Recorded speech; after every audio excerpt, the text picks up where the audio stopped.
toute notre énergie, l'énergie de nos volontaires, nous la mettons dans l'exécution des interventions, de secours, d'assistance, de mise en place de shelters.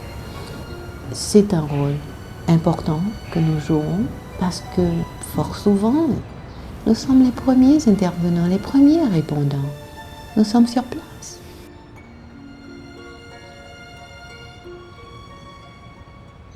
Imaginez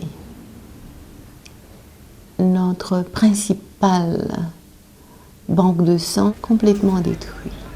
D'autres banques de sang qui fonctionnent avec un personnel, mais traumatisé. Malgré que ce personnel, que ces volontaires soient victimes ou aient été victimes du tremblement de terre, ils n'ont pas abandonné leur poste.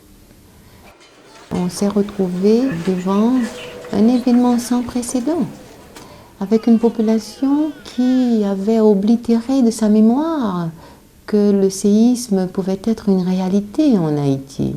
C'est dès la maternelle qu'il nous faut instruire nos enfants, nos petits-enfants de cette réalité et leur apprendre à vivre avec. Nous sommes bien intégrés dans la population et nous sommes bien connus comme auxiliaires des pouvoirs publics, non seulement par les personnes que nous servons, mais par les autorités de notre pays. Le séisme a causé de tels dommages à notre population qu'avec la Fédération, la décision a été de prolonger la période d'assistance et de secours de 6 à 12 mois.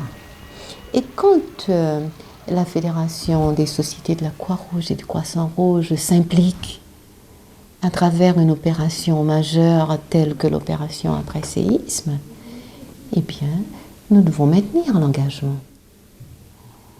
Il y a eu une telle souffrance. On souffre encore aujourd'hui. Le souvenir, je sais même plus comment la traduire. Écoutez, tout de suite après le tremblement de terre, nous avons dû secourir des gens. C'était l'affolement. Les milliers de blessés et de morts que nous voyions joncher dans les rues. Écoutez, c'est des images d'horreur que nous ne pouvons pas effacer tout de suite de notre mémoire. Nous n'avons pas le droit non plus de les effacer. Qu'elles s'effacent, qu'elles s'estompent d'elles-mêmes. Mais elles vont nous poursuivre pendant longtemps encore. Les personnes se sont déplacées dans des zones non affectées par le séisme. L'aide humanitaire doit suivre.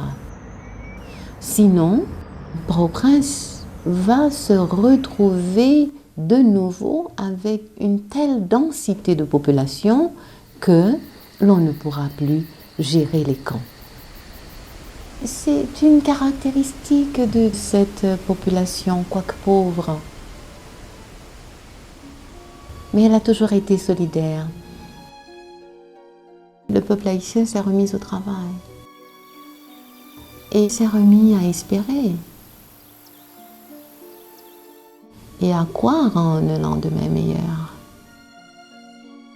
Si la Croix-Rouge haïtienne a pu être à la hauteur de sa tâche, c'est bien grâce à la générosité, à la solidarité des sociétés nationales de la Croix-Rouge et du Croissant-Rouge du monde entier.